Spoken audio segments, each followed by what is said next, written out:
And so while Kari's getting ready, welcome everyone. This is our March Minnesota Learning Commons webinar. Our topic today is going to be Open Pedagogy.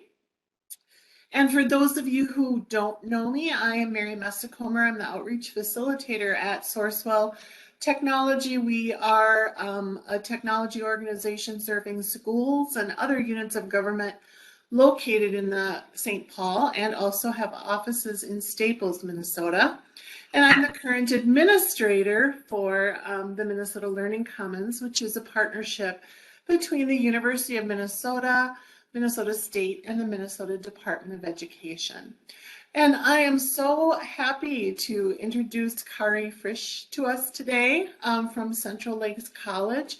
Kari is going to talk with us about open pedagogy and some work she has done with some students at Central Lakes College on this area. And so Kari, I'm going to go ahead and just let you take it over.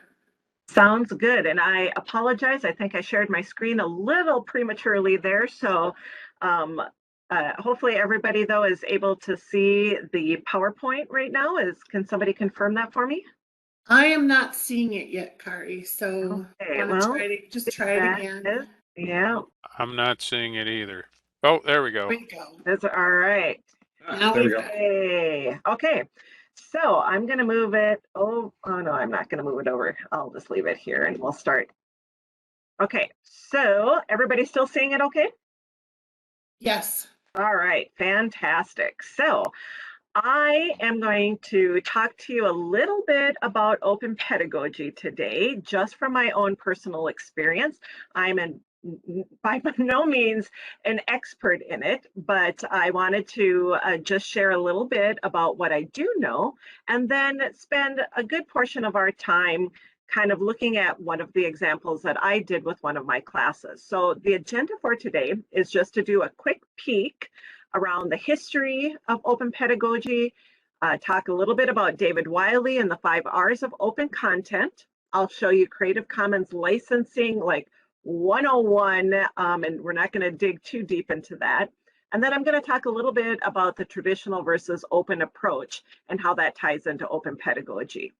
But as I said, the majority of the time, I think I'm going to take in actually sharing what I call my Honors Intercultural Communication Open Pedagogy Project. That's a mouthful, I realize, but instead of just hearing from me, I kind of wanted you to hear from my students and to kind of see what they came up with. And this was a project that I did last spring, so spring of 2021. So I'll give you just a quick background and basics of that project, the snapshot and overall results, and then we'll actually spend some time in the Merlot website itself, where I have all of their learning objects housed. Hopefully, if I manage my time wisely, and Mary will help keep me honest here, we'll have a little bit of time at the end for some Q&A. I am not able to see the chat as we are going, but Mary is going to be watching it. So if you have a question, please go ahead and type it in, and she will make sure that your question gets addressed. But like I said, hopefully we'll also have some time, or if as I'm exploring different websites and you see something that catches your eye, jot it down on a note, and if I don't click into it and show you a little bit more, we'll have some time to kind of dig deeper into all of the resources. So that's kind of my plan for today. And as always, because we're going to be talking about open pedagogy, the whole thought is a process of collaboration and sharing. And so my website, I believe, was actually linked in the email that Mary sent out. But if you need that again, Mary will at some point pop that into the chat for us. And that site is available to you. It's a public website, so you can go in and explore the website more on your own, or if you have to leave today's session early, please just know that that website is there, and all of the resources that are already linked there are open and licensed for you to use and adapt and kind of spread. So that's kind of the whole point of open pedagogy and open content and sharing. So just know that that website is there and you can explore more if we don't get to your personal interests. So a quick peek about me and CLC. I'm a communication instructor here at Central Lakes College, and I also happen to be our e-learning coordinator, so I get a few credits to do that. I've been involved in online education for at least double digits. I was one of the first to teach an online class here at CLC. I need to go back and figure out exactly what year that was, but I want to say it was probably around 2004 maybe. So pretty early on, especially in the communication field, where that was kind of a latecomer for some people to buy into whether or not that can be taught in a quality manner online. I've been teaching full time since 2001, and a special note on that is that the majority of that time has now been teaching completely online. Now, again, I do get some credits for being the e-learning coordinator, but on average, I will teach 3 to 4. At the most, I've had 5 online classes at one time, but usually I'm in the 3 to 4 class range of my online courses. Now, if you're not necessarily familiar with some of those terms, asynchronous means that my class meets online, but not at a specific time. So I set up my course so that it runs from a Friday to a Friday, and students have assignments that they have to get done within that time. But there's never one time when everybody is on at the same time. So we communicate through our platform. It's called D2L, or Desire to Learn. I know we have at least one college instructor here who is also familiar with D2L. And I know other people probably maybe use Google or have other systems. So I want you to know right up front that hopefully what I'm going to be sharing today, it doesn't matter what learning platform you're using. The goal is just to be innovative and creative and think about the concepts of what open pedagogy means, and then apply it through whatever means you and or your systems, your educational systems are using. So it doesn't matter that I'm college level and some of you are not, and it doesn't matter that I use D2L, but if I reference that term, that's only just kind of so that you know where I'm housing things here for our students. But the site that we're going to be exploring is a public site, doesn't cost anything for anybody to use, but that's just a little bit about me. Now, a quick peek about CLC. I'll refer to it as CLC, but that stands for Central Lakes College. We are a comprehensive community and technical college. So basically what that means is we have students who come to us to get a technical degree, and some students who come to us to get a liberal arts degree and maybe transfer to a 4-year school. And we have some students who come as PSEO students who maybe are just taking 1 or 2 classes as part of their high school graduation requirements, all the way up to, I think, the person that I know of, and I teach online, so it doesn't always come out, but I know that I've had somebody who is in her high 80s as one of my students. So from probably 16, 17 years old to almost 90, that's quite a range. But on the other hand, that's pretty typical for those of us that work in the community and technical college system. My particular campus, CLC and college, is a 3-campus college. So we have a host site here at Brainerd, which is where I'm located, and we have liberal arts and technical programs here. Then we also have a campus at Staples, where I heard somebody, I think it was Mary, mentioned Staples.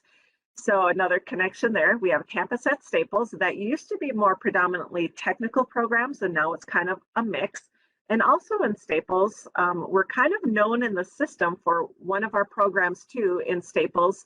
It's our heavy equipment program. So those that want to learn how to use heavy equipment can come and get a certificate and degree from our program, but they have to have their own facility. And so we've nicknamed that the sandbox because it's a great big place for people to go play with the big toys. So that's a little bit more about CLC. We are part of the Minnesota State system, which formerly was called MNSCU, Minnesota State Colleges and Universities. Basically, I describe this to people outside of Minnesota or outside of the college system as MnState being anything that's not a private college or the University of Minnesota system. So we're all the community colleges and technical colleges and like St. Cloud State, Mankato State, Moorhead State, those state schools. On our individual system here, just CLC, we serve about 5,500 students. but a lot of those are part-time students or students that are coming working on their degrees, like I said, either as a PSEO student or maybe just taking classes for personal enjoyment. So now let's go to a quick peek about open pedagogy.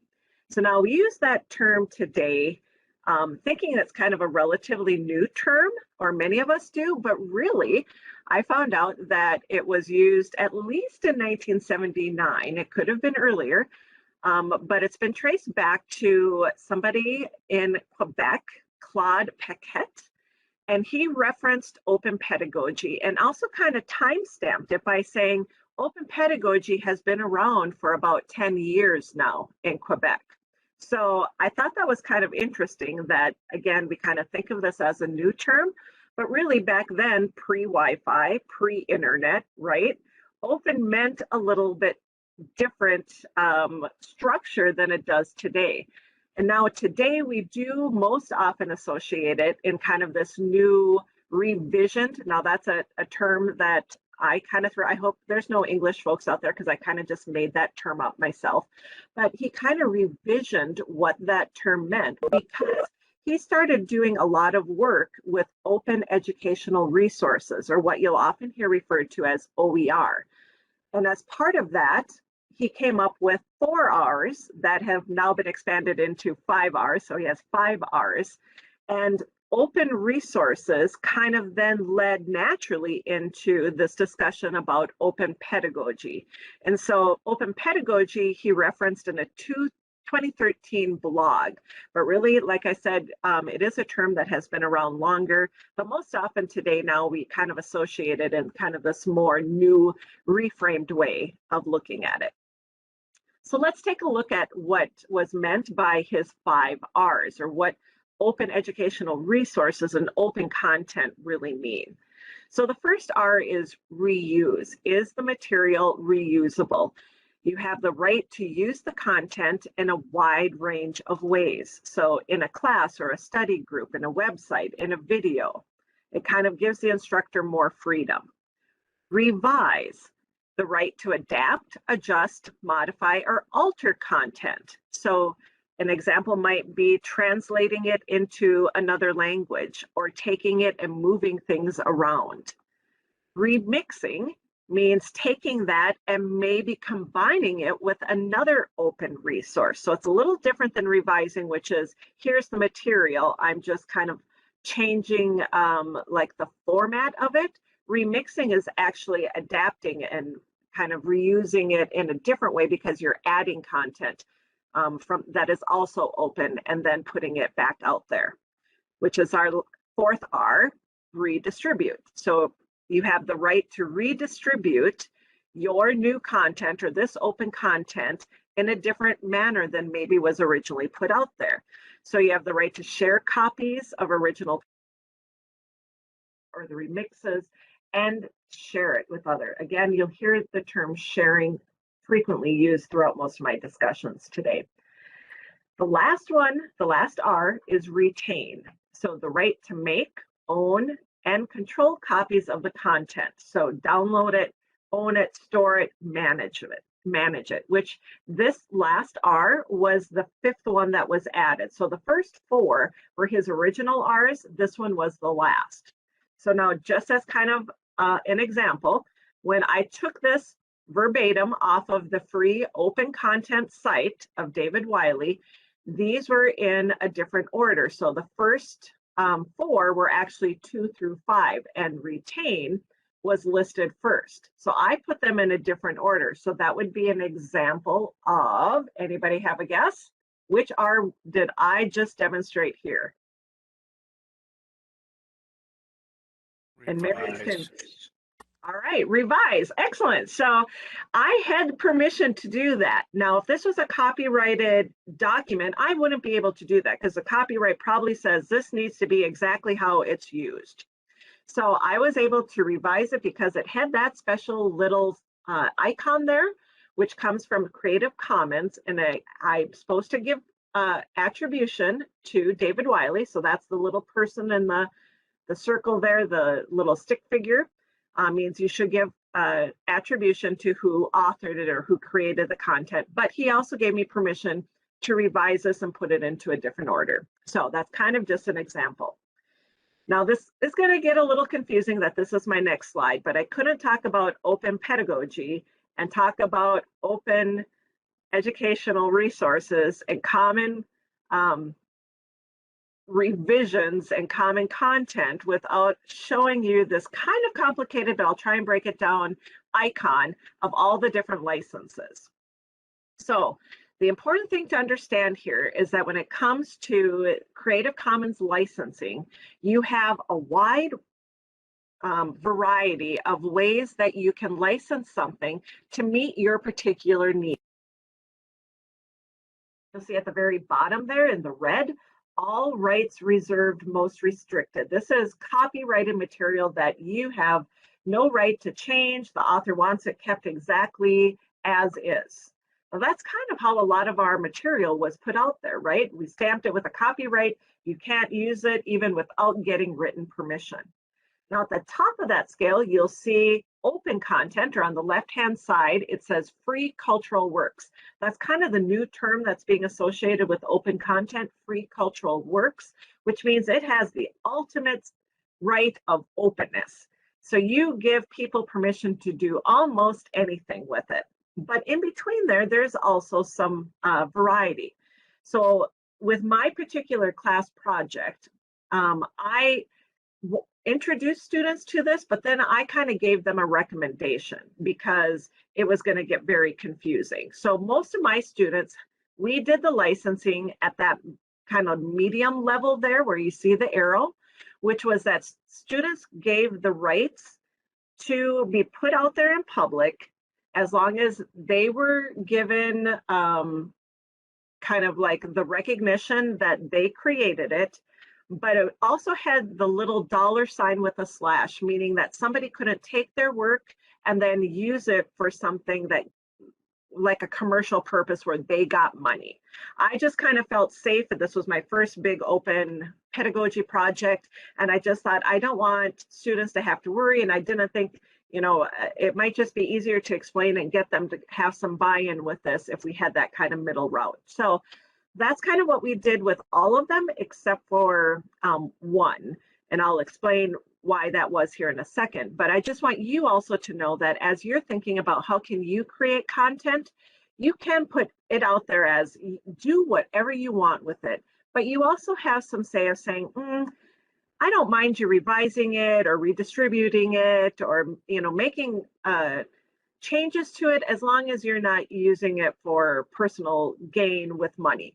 You know, you have the right to do that, but then you need to mark it as such. The nice thing about the Creative Commons site is that it now has these little boxes. So I have two examples of, you can go to the site, thecreativecommons.org, and it will ask you, what is your goal? What do you want? Are you okay having your work have adaptions made to it? And then you can just answer yes or no, or yes, as long as people share alike, which means if somebody's going to make a change, they can change it, but they also have to make it out there public, so it's benefiting the public. So you can just check a yes or a no, and then it will like give you the little icon and licensing. So you don't even have to really think about it. You just answer your questions and it pops up an example of the license based on how you answer those questions. So if you're colorblind, I apologize. There's a blue border on the two boxes in the upper left hand. And so answering those questions gave that particular license of kind of like the copyrighted and attribution by. And then the bottom one, which has a red banner, is in the bottom right-hand corner, is just another example of how I answered questions differently. And it gave us a different recommended license. And that one is the non-commercial license. So now I told you that my class used all the same license except for one particular project, which, so the little icon here, I'm sure you probably can't see, I'm using my cursor here, but the little icon in the bottom left-hand corner says CC by NC/ND, which means at that time it was Creative Commons by, meaning the author needed to get credit, NC meant non-commercial, they couldn't use it for money, and no derivatives is what ND stands for. So no derivatives. This particular license was used for my student who created an escape room online. And because of the intricacies of having to answer this puzzle before it went to this puzzle, before it released this, we decided that that was probably just best because we didn't want her name associated with things that would end up having broken links. But the rest of them all had the other license. So that's just kind of a brief history, again, of, you know, you've got a lot of different things to think about. Even if you're working with elementary kids, there are different things that you could do out here in different ways that you can protect them, or if you're feeling kind of, you know, scared about different things, don't be discouraged. Just kind of check it out a little bit and do what works best for you. Baby steps into open pedagogy, I say. So again, that's kind of a brief history of what open content means. So let's explore open pedagogy a little bit more. If we break it down, open means educational materials that are in the public domain or that are introduced with an open license. So a lot of times, or in Claude Paquette's view of open pedagogy, open meant that it was kind of unrestricted, right? Open then kind of translated, and a lot of people kind of think of it as, oh, if it's open, it just means free. You know, a lot of people, a lot of OERs were created because we were trying to find, in the college level at least, ways to replace very expensive textbooks with still quality materials. So they equated open with being free. But really, it's that last bullet point there, that it's actually free with perpetual permission. So what makes something open, and this was a tough one for me, because again, in my mind, I was just thinking free. I just don't want my students to have to pay for too much stuff if I can develop myself or link it out to public sites. So I equated it with just free, but really it is that free with permission. So I've kind of moved to that step too. And again, we're all on different journeys here. So if you're not ready to go full-fledged, just know that you have different ways to get there. But there's a lot of materials and a lot of resources out there that can help meet your individual needs. But really, open means free with perpetual permission, that little licensing. Pedagogy, as we know, the practice or method of teaching. It's how we teach, not necessarily what we teach. Okay, there's another kind of equally associated term called open educational practices. So depending on what system you're in and what verbiage they use, they might say OEP versus open pedagogy. But the last bullet point there, I think, is also kind of one of those like little aha moments to me. I love the fact that pedagogy can be both a noun and a verb. So kind of just thinking about that and say, we don't have to be perfect right away, right? It's all about practice. It's kind of like that growth mindset. I can get out there and I can do, but I can also still learn. I'm a lifelong learner, and I'm a strong proponent of kind of framing everything that I do in education and that too. And I hope that my students in turn become lifelong learners as well. Now there's another great big term that is often associated with open pedagogy, and that is looking at a traditional versus open approach. And that term is disposable assignments. You maybe have heard that if you've kind of started any kind of look at open pedagogy or OER, you'll hear disposable assignments used, which means a lot of times probably how both you and I were growing up through educational systems, we were asked to do these assignments that came from the instructor down to us. We were told what to do, we did it, we turned it into the teacher, and then it was done. It was a one and done assignment or a one and done quiz. Or for a lot of people, they write papers and then they go in the garbage, right?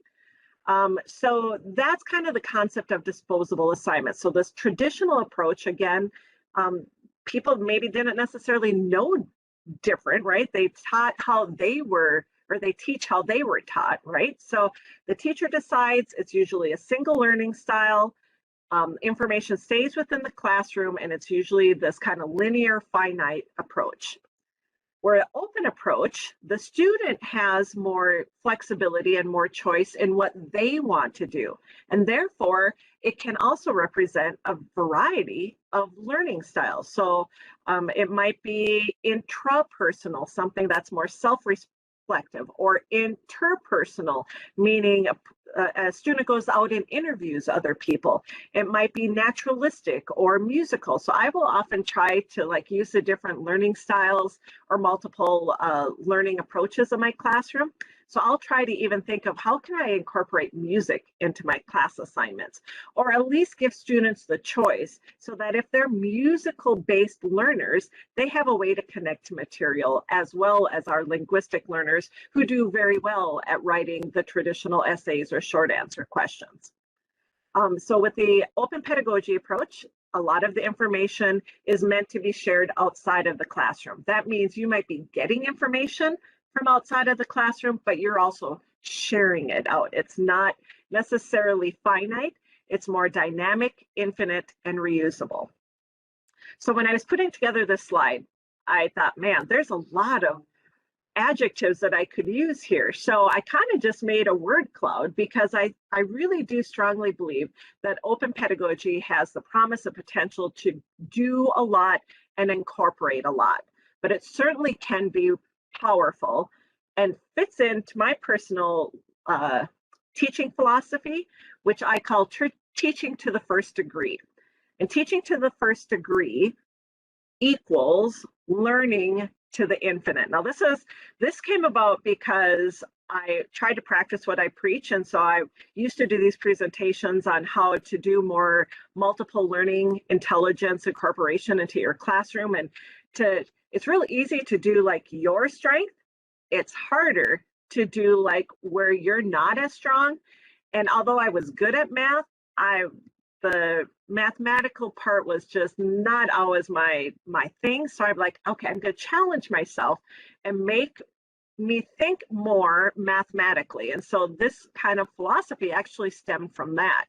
So what's meant by teaching to the first degree equals learning to the infinite means that if you think about Kevin Bacon and the 6 degrees of separation, or 6 degrees of Kevin Bacon, the thought was we are all connected to Kevin Bacon or to anything by a minimum of 6 degrees, meaning I might know Mary, and Mary knows an aunt who is an executive in New York who works with hiring casting agents, and that agent knows Kevin Bacon. So if we had enough time, we could all figure out how we are related to each other and how we're related to Kevin Bacon. That's kind of the whole thought of that.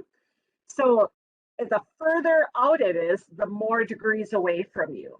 So in my viewpoint, we want to take teaching, which is often out here at that kind of outer level of teaching, and bring it closer, bring it to the degrees closer to where we live, right? Like the things we know, the things that we're passionate about.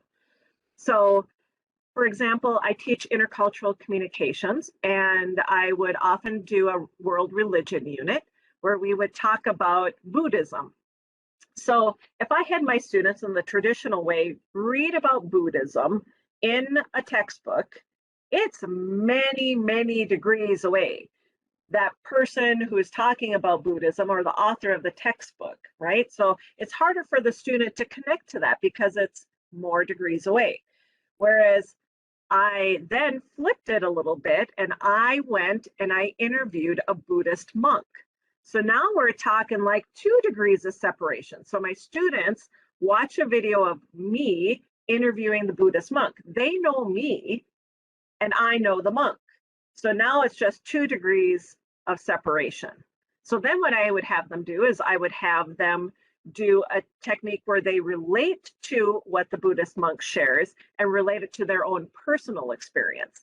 So that's taking it to the first degree because they are now directly trying to relate to the content in the most personal way possible.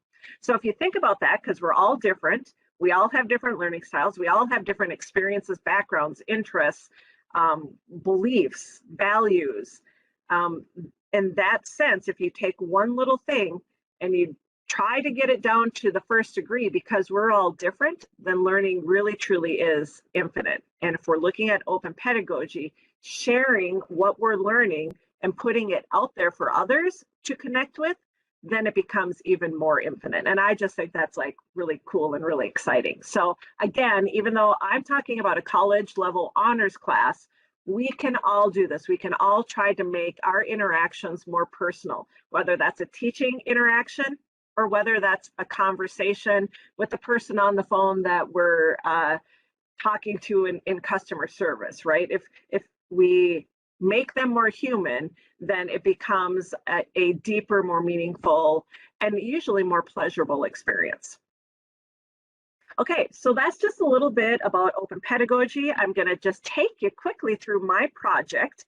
And then I see we're at 3:35, so I think we're kind of on track here. So again, if you had some questions, pop them on a sheet of paper or put them in the chat box, and Mary will collect them for us at the end here. But I think I'd like to show you a little bit more about this particular project, and then we're actually going to go to that website. So there's a lot on these slides. Please know that the PowerPoint is going to be available to you. So if I go quickly through something or you're taking notes, these slides have a lot of text, which is not good ADA practice. This is not, so if you're trying to do accessibility stuff, please know that this is how not to do it, okay? But I did have a lot of time, and I want to make sure that it's here for your reference. So my particular project, we looked at the Sustainable Development Goals. This was my intercultural class, and I did it in collaboration with a colleague who taught global studies. She had 8 students in her class, or at least that's what she started with, and I had 12 in mine, and there are 17 goals. So the goal, when we first started talking about this, was to make sure that we had all 17 goals covered, and then we would be able to split them in half. So she had goals 1 through 8 with her class, and my class focused on 9 through 17, sorry. And then we worked on them individually and then pulled everything back together for a showcase at the end. However, in the process of doing my part, my class, we put this out very specifically to have it be open pedagogy with licensing. So my students knew that from the get-go. So my particular end of the project, my project, I used backwards design. And again, I teach asynchronously. So I had to kind of look at, when do I need to have the projects like online? How much time do I need to? And so I kind of worked backwards. And so just to give you a context, this was probably something that we spent about 2/3 of the semester on, but it was extra work. My students did this on top of all of the other assignments that they have in their intercultural communication class. My colleague teaching global studies has a whole OER that she developed based around the Sustainable Development Goals, and uses that as kind of her placement of a textbook. So that was kind of her entire semester, and mine was kind of like an addition. It was more of their honors project. So they still had the standard class and the honors. Now you really have to just use what's best for you, right? It might be one little assignment that you're doing, or it might be something like this, which is a whole big comprehensive project.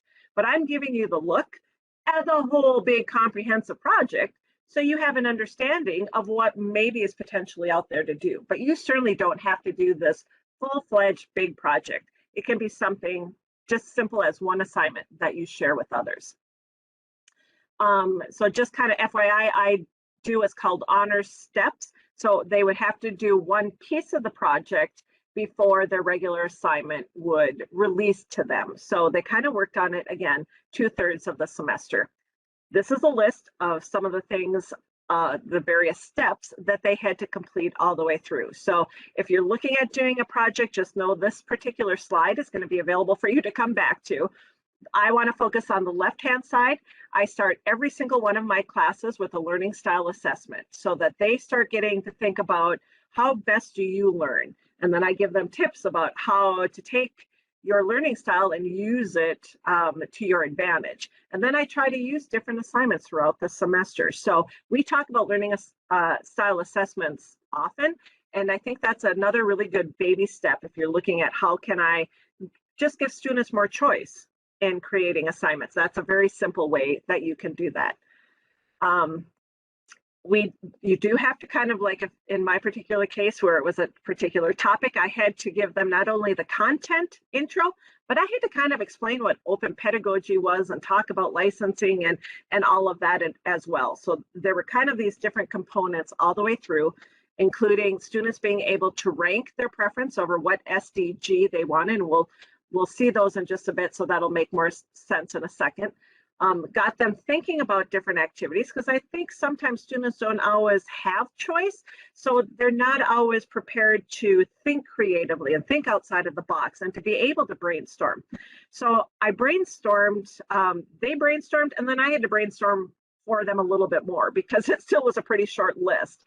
So I did give them some possible activities and then gave them options throughout to revise and make sure that everybody was still on track, that I knew what they were doing, that they knew what was expected of them, and we actually had a kind of a formal contract once we came to an agreement. So the rest of those you can kind of read on your own. But again, the goal was to design, develop, publish open pedagogy projects based around the United Nations Sustainable Development Goals.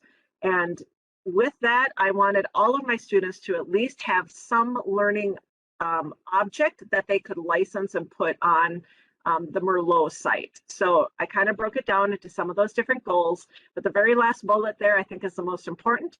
The end result, the projects were as wildly eclectic as our students. I do have, again, a graph here that just kind of breaks it down as to what my students were doing. You can also quickly see what some of those SDGs were. Quality education, all the way through peace, justice, and strong institutions. So students had a lot of variety of trying to connect to, and they got to choose an area that they were interested in. So if we had somebody who was in biology, they kind of tended to go more towards those that looked at biology.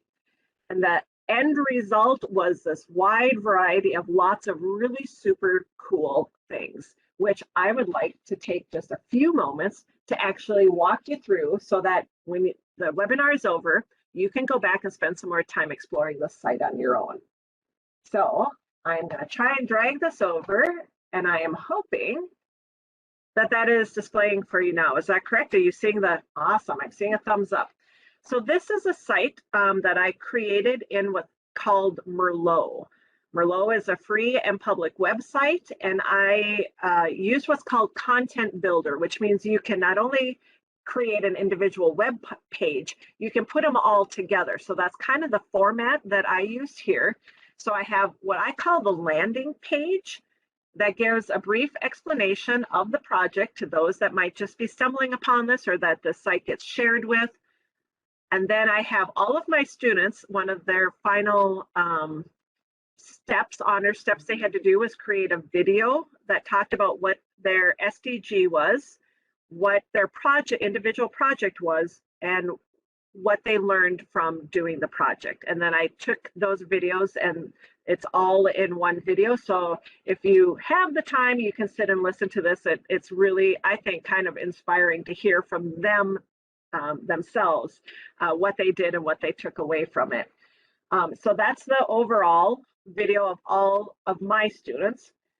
And then you can access all of the individual web pages either from this landing page or from going up on the bar up at the top in the blue. You'll see each of the SDG numbers. So what I'd like to do with just a little bit of the time is to show you quickly what some of the projects were. So I'll start with number 4. This was what we call the floater. So we had more students than we had SDGs. So we had, everybody had to at least cover 9 through 17, and then we had one person that got to pick any of the ones from the other class. So he chose 4, quality education.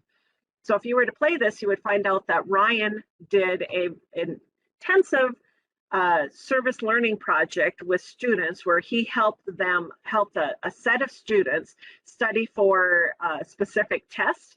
And then he created as his learning objects, he had to reflect on it, what he specifically learned. And then he also, I had him put together an infographic on tutoring tips, on what, if somebody else was going to become a tutor or do what he did, things that he learned that he would want them to know. So this is kind of that learning object that again is licensed. You can see at the very bottom, ready to be shared and somebody else can use. So he reflected, he interviewed the students and recorded that, shared that. So that's what the second one is, and then he did an infographic. Our next student had industry innovation and infrastructure, and she wanted to do something that was a little more interpersonal. So she first reflected on her own experience. Now, again, this was last spring. So we're talking the spring of 2021. So we're still very, I mean, we could do this project today. How has the pandemic and COVID and shutdowns and the way schools have had to shift and pivot and go back and forth, this would be really interesting still. But particularly at that context and that time frame, as a senior, it was affecting her greatly. So she's one of our PSEO students who is taking this particular class as part of her high school and college degree. And so the pandemic really was something she wanted to focus on. So as part of that, because her SDG was industry innovation and infrastructure, to connect it to the infrastructure, she had questions about how does Wi-Fi and the access to reliable Wi-Fi and bandwidth affect your ability to learn? So that's kind of how it ties in with SDGs. So her learning objects, she also has tips. So she interviewed students. She had this video that she talked about her experience. Students watched her video, reflected on that. So she has the reflection sheet that if students were to watch her video, they would have questions they would have to answer. She compiled all of that and put it together in a tip sheet for faculty who might want to know how their students are really feeling about class and the pandemic and shifting.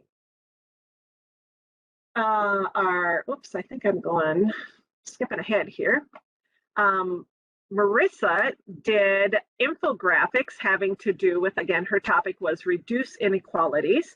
And the SDGs and overall, like the United Nations put these SDGs out as kind of a blueprint for better peace and prosperity around the globe. So there's kind of this overarching, that's what we have these things that we want to fix, but they have to be sustainable. So we have to be working at them. So that's where the 17 different categories came up with, and again, kind of like this blueprint. So her SDG was reduced inequalities. So she researched all of these different areas and then put together these infographics that again can be shared. And then as her learning object, if you scroll all the way down to the bottom, she also put together step-by-step instructions and a tutorial on how to create infographics. So that again is something that can be shared and used in other classes, because some people know infographics and to others it might be the first time they've ever heard that term, let alone for them to be able to know how to put one together.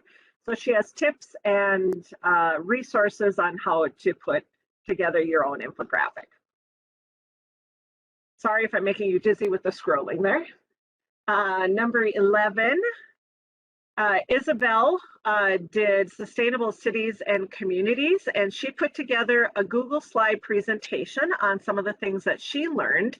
And then she used Poll Everywhere and actually inserted questions into the slide so that it makes it more interactive and more dynamic, and you get that, how is this particular target audience reacting and understanding the material?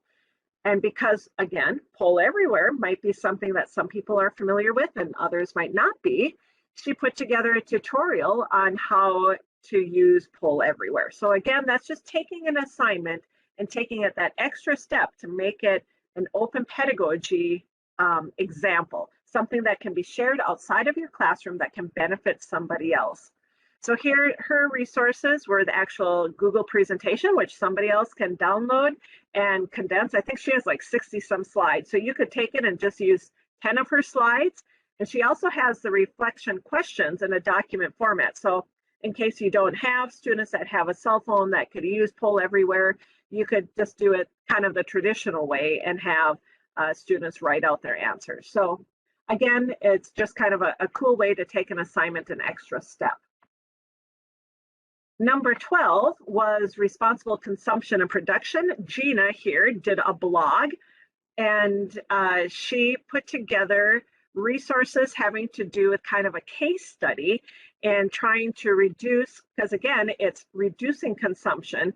And I thought this was brilliant. She started researching and she said, you know, I have a better chance of impacting myself and making changes individually than I do some of these bigger corporations and companies. So I'm going to start there.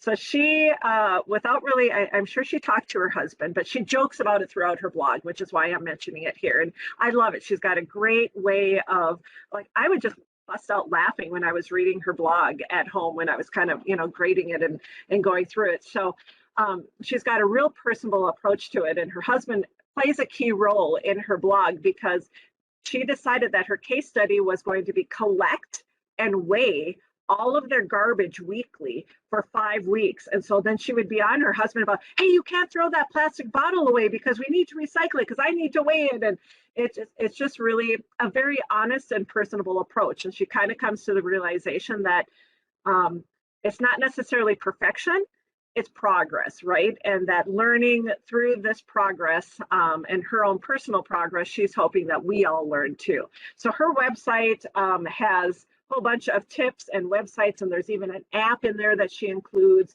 She throws in statistics and you can see how much weight her garbage has gone up and down, and it's just a great idea. But again, that was kind of a way to do something on her own time that fit her personal lifestyle and wanted to kind of connect to in ways that were more meaningful for her. I don't think I ever would have come up with the weigh your own garbage thing and require it of all my students. So it's another good example of that. Number 13 here, Michelle Martin did Jeopardy. So she did a round 1, a round 2, and just like in the game, you've got a final Jeopardy. And I want to show you this real quick because the final Jeopardy, like I should show you before I do that. Sorry, let's go back. The traditional look of the Jeopardy game here looks just like you would see on TV, right? So this is double Jeopardy. So you just click on the questions and then you would get a question that comes up. But the final Jeopardy, I wanted to show you this because it's a cool resource called Wakelet. So her final Jeopardy, even though all of the other ones are kind of like the board game, traditional, flip the question, you'll see the answer if I had clicked on that. But her basic thing, again, was to personalize it and to say, hey, how can we affect climate change? Well, it starts with us. So here, the final Jeopardy answer is you. The final Jeopardy question, where can the fight to climate change start? So that's how she ended, but this is kind of a really cool way of citing sources.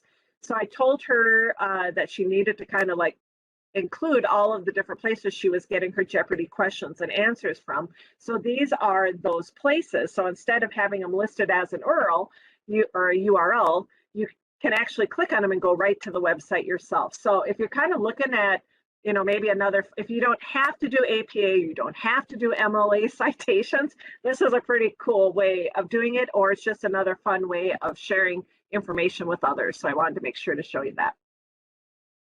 All right, so that was 13. We're getting down there in time. I'm so sorry, I'm not even getting in here. Shay is like one of the ones that I think was the coolest. She is one of our ASL deaf, we have a deaf studies and an ASL certificate. She is one of our second-year students, or was at the time. So she was really interested in sign language. So once I found that out, I'm like, well, why don't you do something with sign language? She never would have thought of that on her own, she said. She's like, I didn't even know that was a possibility, being able to use that in another, that's cool.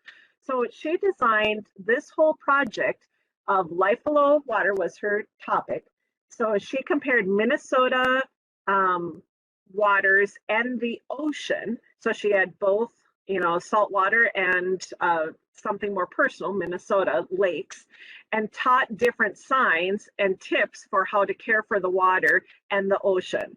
But she did it all in sign. So it was a really great learning experience for her. And again, what a wonderful project that she's going to be able to put out there when she comes time to apply for scholarships, to apply for colleges, to apply for jobs, because she's got something that's so concrete and tangible, and yet other people can do it too. There's not a lot of other like any of our classrooms could use this, but very rarely do we seek out something done in sign unless it's for students or classrooms where there's a deaf student. So I love this project. I encourage you to go back and explore this a little bit more. So again, here's some of the ASL words that she taught. And at the very end, here's the glossary where she kind of slows them down. But the first part is kind of like the lecture and glossary at the end. The last three here, Life on Land. This is the escape room that, again, she spent so much time doing, but it is the coolest thing. If I ever get to go to an honors project or an honors, actually any kind of conference where I could bring her and have her share this with you, I mean, talk about another project she can put out there on scholarships and classrooms and share in a portfolio. This is it. So she did her entire project as an escape room where you get sent to all 7 different continents. And I'm going to show you the cheat up here so you can see each continent. So you learn something from each of the continents, but you only get there without cheating if you solve the puzzles previous to that. And she has all sorts of different kind of puzzles. So like this first one, you have to count the, hopefully it'll come up quickly. You have to count the number of all of these different animals that you would find on that continent. So here's your little picture, you have to count them, and then you put in your answer, and it's like a code to unlock the next one. So again, it is brilliant, and I strongly encourage you to take a look at that a little bit more in detail, because it's really cool. They're all cool, what can I say? So Keitra took the SDG Peace, Social Justice, and Strong Institutions. She was a very strong musical learner. So what she did was she chose some songs, she listened to the songs and drew artwork, then researched her SDG, then re-listened to the song and did new artwork. But I mean, so here you can see she's got a Spotify playlist, so that again, that's the learning object that's shared out with others. So another teacher could use these social justice songs and play them in their class. Here's the articles that she read, but take a look at the, I mean, like, look at this first one. It's probably pretty small. I don't know if I can. Look at this first drawing. I mean, how amazing and cool is that, right? I mean, just like so cool. So again, take a look at her project and just, again, getting an idea of what all is out there. But it's even better when you can share. So again, she had the journal, she's sharing her playlist. Here's all of the articles. So again, and it's all licensed appropriately. The last one is Mallory, who, oh gosh, you know, I talk about lifelong learning. I'm not a Catan player. Her whole project was building like an addition, like an add-on set, right? An expansion pack to Catan. So she has all of her learning objectives. She has the history that you need to know. She even made a lesson plan. So if you wanted to use it in a classroom, it's there. And then has a survey for what do students learn before and after the project. So again, there's just so much here. And I hope that throughout this project presentation, you just were like filled with lots of different ideas and maybe just a little bit of inspiration to figure out how you best can promote online pedagogy in whatever role you are in, and share it so that it has that ripple effect and can continue to make a difference in education for years to come. So I know I talk super fast, and this was the very first time I've ever had to do a presentation on this, so I had a lot to get through. I learned a lot from doing this as well, but I'm available for questions after this presentation, because I know we only have 2 minutes left. So don't hesitate to reach out to me if you have any burning questions that don't get answered here in the next minute. So thank you again. Kari, how do the students know if someone has actually accessed their project or their learning object and used it for something? You know, that I don't know. I have to do a little bit more digging. That's an excellent question. I don't know if they do. I guess there might be some deeper dive analytics available in Merlot that I would have privy information to. They wouldn't, because I own the content builder site. I gave them all their links to their individual page so that they at least had it to share in portfolios or whatever. But if they wanted that information, I think they would have to contact me and I would have to do a little digging. That's a really good question. But again, they put it out there as free, do whatever you want as long as you're not trying to gain money from it. So that's a really good question though, and I should include that in future communications with students for future projects. So thanks, Steve. Are there any other burning questions right now before? All right, well, if you do get them, I did not wait the appropriate 7 seconds there, but we have no time. So again, please know that I'm available by email. This website is there. I really encourage you to go explore it a little bit more, save it and come back to it. I am going to give Mary a sheet that has a few of the resources that I mentioned here, Creative Commons, the Merlot site, some of the other things that I use, plus just a handful of other ones that I've used in my class that weren't part of this project, and maybe she can share them out. So do you have email addresses for all of the folks here? I do. Yep. Okay. So when we send out the slideshow and make that available, we'll try to make sure those documents are there too. Great. Kari, thank you so Kari. much. You bet. It was my pleasure. Thank you very much for attending. I know it's a busy time of year and taking an hour out of your time meant a lot. So thank you from the beginning.